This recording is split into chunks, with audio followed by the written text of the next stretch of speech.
L'hôpital, des annonces sont prévues mercredi par le Premier ministre.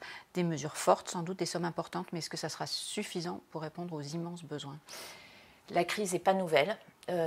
Pour avoir discuté sur le terrain avec un certain nombre de directions d'hôpital, c'est comme on appelle une mèche lente. Ça fait très longtemps que la crise couvre, ça fait 10 ans que l'hôpital a été réformé et on voit bien que la facturation de l'hôpital, que la gouvernance est en cause et puis qu'évidemment la question de la rémunération des personnels soignants qui font un travail difficile, on le sait très bien, est une vraie question. Ils ont lancé un appel qui va au-delà d'un mouvement corporatiste, de syndicats. La semaine dernière, il faut les entendre. Le gouvernement et surtout le président a pris, me semble-t-il, la mesure de leur souffrance. Les annonces sont attendues. Je pense qu'elles ont peut-être un peu tardé.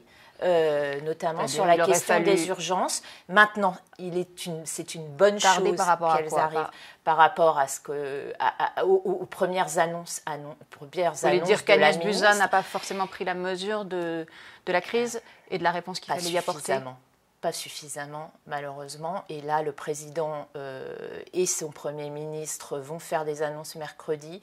C'est une très bonne chose quand on entend ces personnels pour les voir agir auprès des malades tous les jours.